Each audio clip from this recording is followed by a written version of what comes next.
Good morning. It's Tuesday, the 24th of October, and this is Govindraj Ethiraj coming to you from Mumbai, India's financial capital, and here's wishing you a very happy Dussehra. Our top stories and themes for the day: Indian markets in steep fall as Middle East tensions stay, US Treasury rates rise, and oil holds at around $92 a barrel. Regional consumer brands are edging out entrenched multinationals once again. And Walt Disney gets set to pack its bags and leave India, with Reliance likely to buy assets. Smartphone sales are falling in India. Used phone sales rise. This is the Core Report with Govindraj Ethiraj. The markets are still volatile. We went into trade and markets on Monday with a mix of fear and volatility, the words we used in the headline as well. Unfortunately, that prediction came true. Oil is now a whisker below $92 a barrel, up 8% since the October 7th attack by Hamas on Israel. But stock markets have taken a bigger tumble. Indian markets dropped for the fourth consecutive day. The BSE Sensex tumbled a sharp 826 points to end at 64,572 and a 3-month low, while the Nifty 50 closed at 19,282, down 261 points, its worst session in more than 7 months. The good news, if any, is that foreign portfolio investors have turned net buyers, at least on Monday. So global markets are still nervously poised, waiting to see if Israel invades Gaza and what that would lead us to, as the move is very likely to draw in more countries into the war. Most present efforts appear to be focused on ensuring aid reaches the civilian population in Gaza, and thus postponing what seems at this point the inevitable. But that is not the only reason equity markets, or for that matter other markets, are under pressure. The big number everyone is watching is the yield on 10-year US Treasuries or government bonds. The yield on the 10-year US Treasury note has now hit 5% for the first time in 16 years. The 10-year yield rose to within a few thousandths of a percentage point of 5% last week, following an unexpectedly strong retail sales report and comments from Federal Reserve Chair Jerome Powell, the Wall Street Journal reported.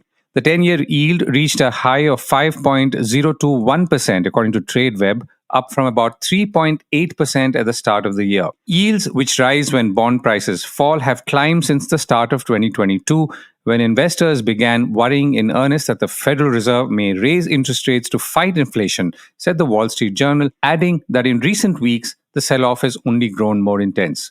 Still, 10-year treasuries above 5% are a buy for Morgan Stanley Investment Management, which sees yields overshooting the firm's fair value above that level, according to Bloomberg.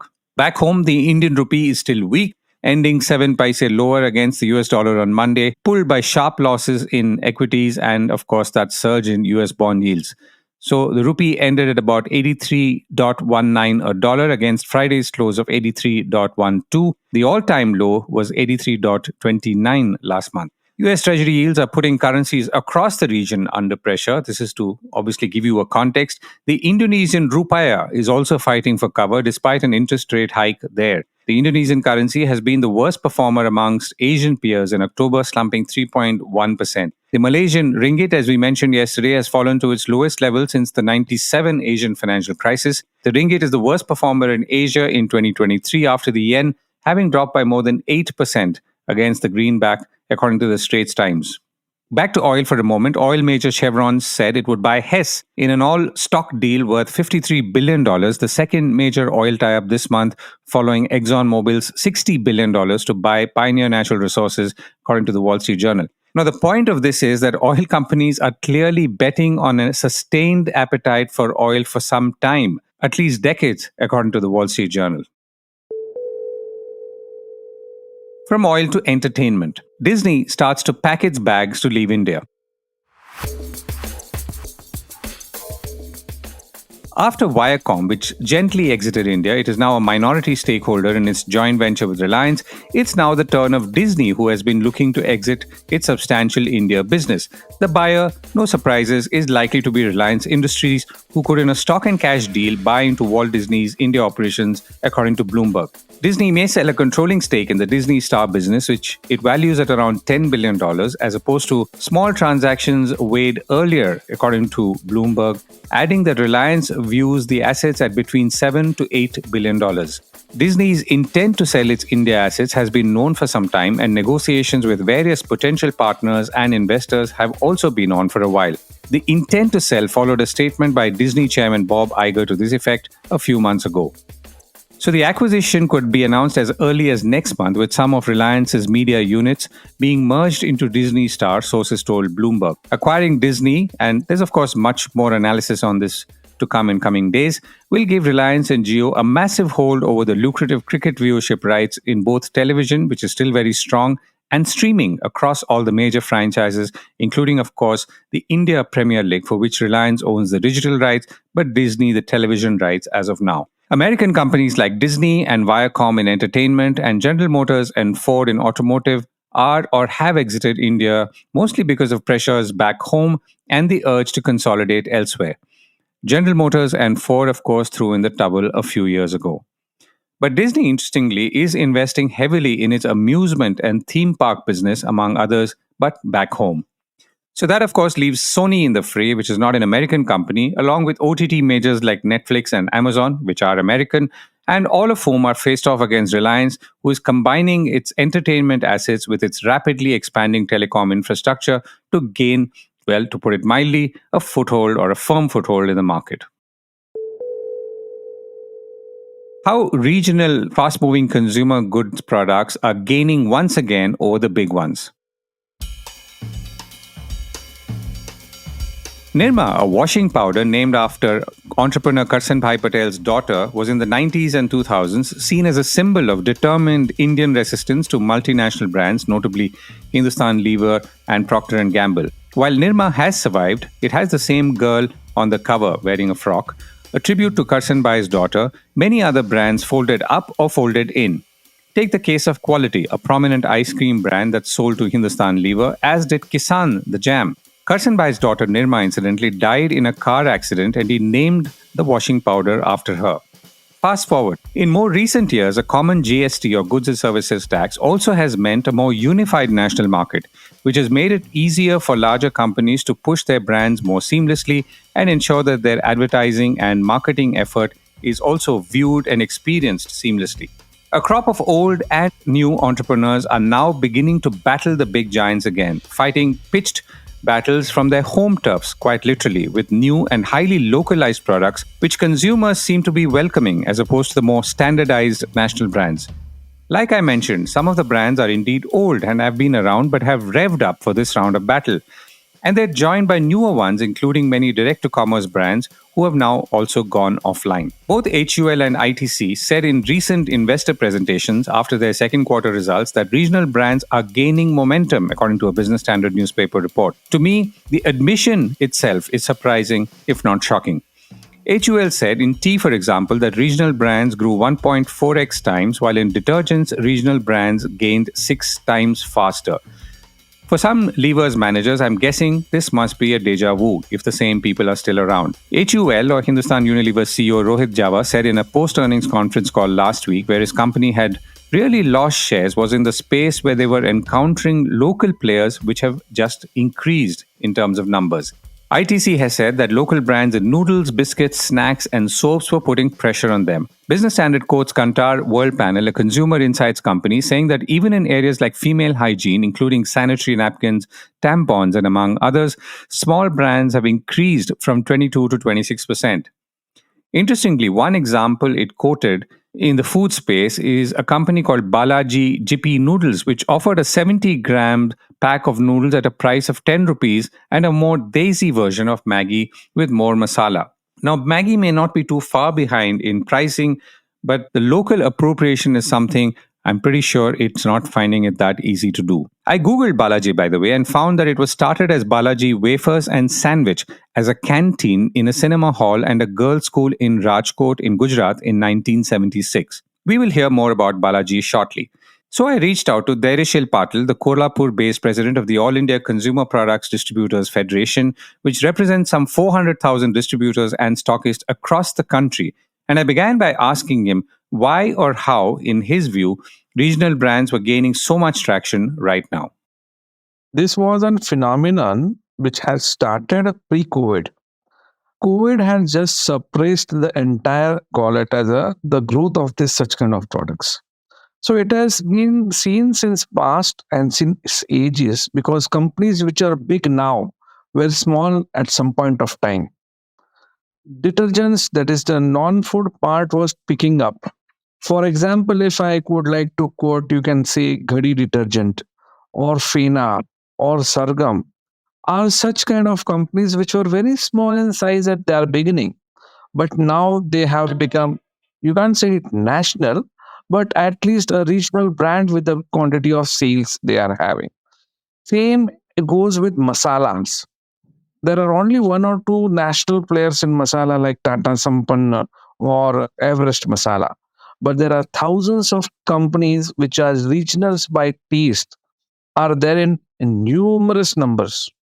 The third major part is that the tea market.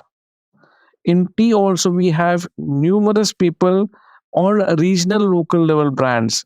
Teas like Rungta tea, or there are a number of brands which are locally being produced. Tea like Society even is not even a national brand, but still has a huge volume.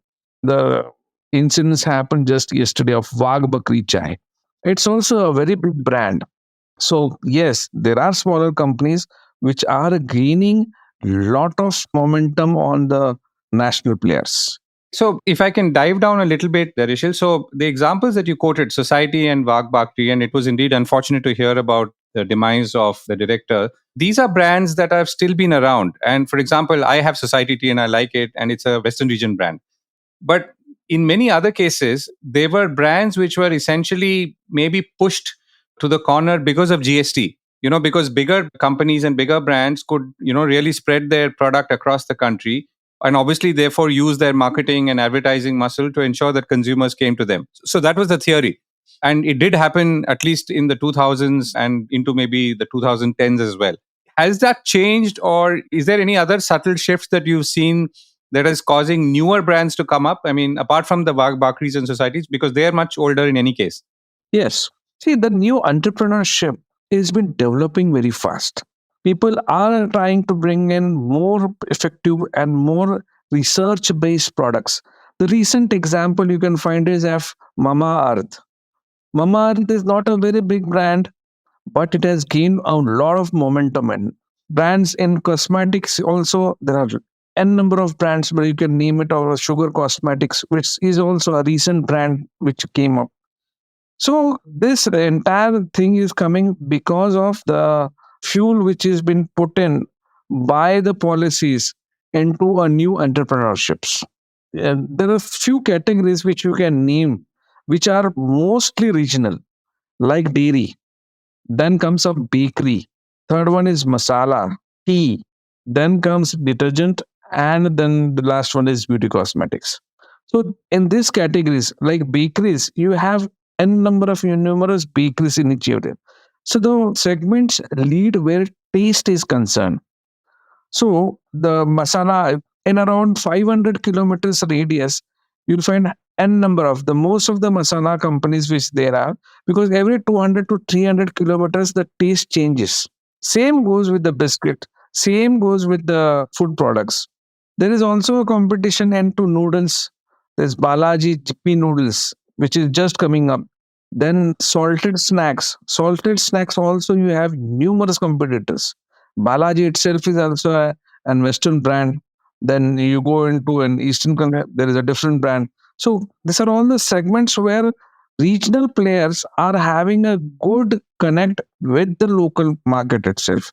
And the consumer are preferring this. One is price sensitiveness. Yes, the price sensitiveness is there. Second is acceptability is there because of the taste. You won't find food products done in coconut oil in North. You'll require the sesame oil food products to be fried into North. The same case, soybean oil is used somewhere. So this is all basically linked to the taste buds of the particular location. But you're saying, Derishil, that consumer tastes in, let's say, the last 5 to 10 years have become more sharp and focused as compared to earlier. And entrepreneurs, including companies like GP, which of course is an older company, are able to tune in much better than, let's say, the bigger multinationals are doing. Yes, because it is blended locally. The entire thing is blended with the local ingredients, local demand, keeping the entire local population into the mind. Right. And you're saying that from a consumer standpoint, or even, let's say, your distributors and stockists, I mean, they are clearly willing to take a chance and maybe give prominence to a local product as opposed to, let's say, a Maggie or whatever, which might be a national product. Yes, see, that depends purely upon the economics of the product. See, most of these local products carry a margin base of 10 to 15% at the initial read. And with a good product, the product starts selling. So it's not required for every product to have a television advertisement. There are n and numerous of products. Have you seen ever a Balaji ka Vapors advertisement anywhere? You have not seen it, but it is ranked in the 2000 crores of rupees turnover. So there is no advertisement for Rungta tea. There is no advertisement for a dairy product company like Milky Mist. You have not seen any advertisement, but Milky Mist is making a huge turnover into South, where Amuls of the country are not able to break their monopoly. Like Govardhan is there. You have not seen an advertisement. So these people, when have started niche market because they are small, they want to grab this market, and hence they offer a better margin than whatever these levers and Nestle's of the world are doing. And what was the difference between the kind of margins offered, according in your understanding? The margin are fairly double than what the larger companies are offering. Like if lever is offering 5%, most of the soap companies which are entering is offering 10%, maybe more, 15%. And that's a good entry point. And you're saying that even today, many of those brands are holding at those kind of margins? Yes, a lot of them are holding at those kind of margin. If 10%, they are at least holding 7 to 8%, which is fair enough for the distributor. And even for the retailer trade, they are also holding a margin which is more upper than 15 to 20%. Their sales might be lower, all put together, the bucket of the entire multinationals. But still, people are preferring to sell these products. Just the reason behind it is margin. And yes, they have an offtake. Dhairyashil, thank you so much for joining me. Yes, thank you very much. Incidentally, Dhairyashil was referring to the accidental demise of Parag Desai, part of the founding family and director of the 2,000 crore rupee Ahmedabad headquartered Wagh Bakri Tea Group, a popular tea brand. Wagh Bakri was founded in 1892 and has passed through several generations at this point. Sales of smartphones are falling sharply. There are some 900 million mobile phone users in India, of which about 275 million are feature phone users or phones that are not smartphones, and the balance 626, that's million by the way, are smartphone users. Now, sales numbers of smartphones in recent years are quite interesting. Sales peaked around 167 million in 2021, owing largely to a pent-up demand that's post-pandemic, but since then they've been falling. This year, smartphone sales are unlikely to cross 145 million, give or take, according to Counterpoint Research. While smartphone sales are falling, the market for used phones is rising, with used phones now making up about 20% of the smartphone market as compared to about 15% or less before the pandemic. One reason for this is clearly affordability, inflationary pressures on incomes, and of course phones that are lasting longer. And finally, some consumers, if not many, waiting for 5G, which we will come to shortly. So why are smartphone sales falling at a time you would think they're rising, and what could change there? To understand this, I reached out to Tarun Pathak, research director at technology research company Counterpoint Research, and began by asking him why smartphone sales were falling. I think a couple of reasons for that. So if you look at 21, that was like peak because of post-pandemic pent-up demand and everyone like rushed to buy phones. But in 2022, we were at some kind of oversupply situation. The consumers, whoever wanted to buy a phone, they bought in 2021. And then we had this macroeconomic inflation, these kind of things start settling in. Smartphones became expensive in 2022 after 2021. And then that was the time when consumers thought, okay, we will hold on to our purchases. We will defer our smartphone purchase by a couple of quarters. And that is where things started slowing down a bit. And in 2023, We thought, okay, things might become even better than 2022, but that didn't happen. First half of 2023, the market went down again with a couple of reasons, because inflation was higher and you didn't have like a lot of new products that were coming. Another big assumption here is everyone thought, okay, 5G coming into picture, the transition from 4G to 5G will happen very quickly. That didn't happen because obviously 5G is taking time to reach pan India level. But the prices of the 5G smartphones below 10,000 rupees, it still has not reached in a big way. You have couple of models that are less than 10,000 rupees. Less than 10,000 rupees market is almost like 30% of the overall smartphone market. So consumers want to buy a 5G phone, but they still do not have a cheaper 5G phone. And that's why they want to delay the purchase. Right. So I'll come to the substitution part, but you're saying that consumers are aware. I mean, the broader mass of consumers are aware of 5G as a target or as a product or as a service they should be wanting. Yes, even in our consumer survey, 5G as a desired feature is at the number one. Everyone wants to buy a 5G phone because they want to future proof their devices. You use your smartphone these days almost like for 3 years. So if someone is buying a phone in 2023 that is going to last them till 2025 or 2026, they'll go for something which is like 5G enabled. Right. On the other hand, people are increasingly buying refurbished, hand-me-down, and sold as is phones. So tell us about that and how that's eating into this share. Very interesting. So if you look at the share of these secondary devices we call used phones, it used to contribute to like 10 to 15% of the new sales before pandemic. Right now, the share has gone up to almost 20%. And there are a couple of reasons behind it. One is now people are trading in more phones. Those were from the mid-tier. Earlier, the phones were drawed. People were not comfortable to the idea of selling their device because it has huge amount of personal data. So that awareness is now coming and you're getting a better trade in, better value on your device. And the consumers now these days, they want to buy high-end phones, which means they will do as many ways, go for as many ways that will reduce the upfront value of the device. So these days, people are going out, they're saying, okay, I'll trade in my device, and these traded in devices then goes to the secondary market because it's a simple math. The more trade-in device you have, the more availability you have, the more secondary market it will be. And hence these trade-in devices are finding their ways into the secondary, refurbished, hand-me-down, and the sold as is market. Right. So just to look at the numbers overall, we have about 850 million with phones, that is smartphones, and that includes 250 million feature phones.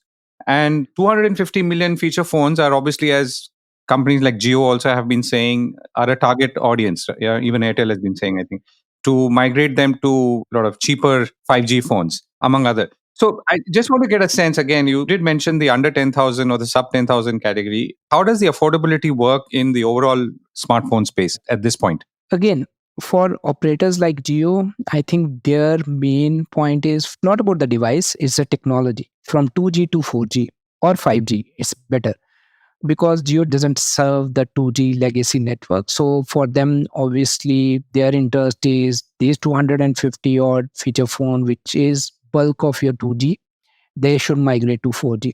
Now, either they should migrate to 4G through a 4G feature phone, which they have just launched, Jio Bharat, or they buy a smartphone. And now the issue is lot of these users who are left now, feature phone users, they are not finding smartphones as a natural interface on which they can work. So, for example, touch screen, the repair, the pricing, everything. So, either they are looking for devices which are like Jio Bharat, or they are looking for, if they have to save money, they go for a secondary device, which is a second-hand phones. And that is where I think the second-hand phones are getting popular because even in terms of availability, like less than 1% of the entire smartphone sales are less than 5K. So you do not have lot of new good devices in less than 5K. And that opens up an opportunity for the other ones. So just to get a sense of affordability, so if you were to take top end phones like Apple iPhone 15 or Samsung S24, what would the percentage be or their total numbers be against this 850 million that you talked about? So we call them as a premium market, whatever is 30K. The install base of premium market, you can see is still like 5% of the overall market in India. It's still very, very less in India. So that's what we are looking at right now. But going forward, this is the segment that is growing very fast. The overall smartphone is declining, but this segment is growing by almost like 27%. People are buying more high-end phones. People are buying phones through, like I said, trading in or buying on EMIs and all. So yes, this category is growing fast. And how are you seeing growth given all of this? The fact that people are trading in more, there is inflationary pressure, incomes are hit in some segments of the economy at least. Given all of this, how are you seeing growth for the rest of the year or next year? This year, again, we'll end up at like 145, a slight decline of 2-3%. But next year, we are thinking that market will come back to growth. And there are a couple of reasons behind it. One is obviously your 5G will diffuse towards the lower price tiers. So you'll have a market that will open up a big time. You have almost like 500 million 4G install base that will actually move on to 5G. So you'll have that pull that is coming. The other thing is elections and everything. If there is a stable government at the center, things are getting more better economically. You have more jobs coming in. Our manufacturing sector is doing really well. And I'm sure if the geopolitical and the global scenario becomes better, people will have more disposable income at hand, right? So the overall economy will grow. And hence we think whenever you have disposable income at your hand, one of the key thing consumer do is they go and buy something that is very important to them, and phone is a very, very important. It's a reflection of yourself. So that's the first item people spend a lot. People are spending almost like 5 to 6 hours on their phone daily, so it has become a necessity for them, so they're going to spend a lot on that. Right, Tarun, thank you so much for joining me. Thank you guys. That's it from me. Have a great day and Dussehra, which is also a bank and markets holiday today, though we will be there tomorrow at same time at 6 a.m. Subscribe to get notified.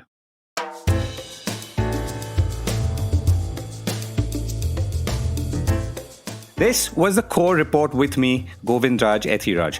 Do stay connected with more of our coverage at the Core. You can check out our website or sign up to our newsletter at www.thecore.in.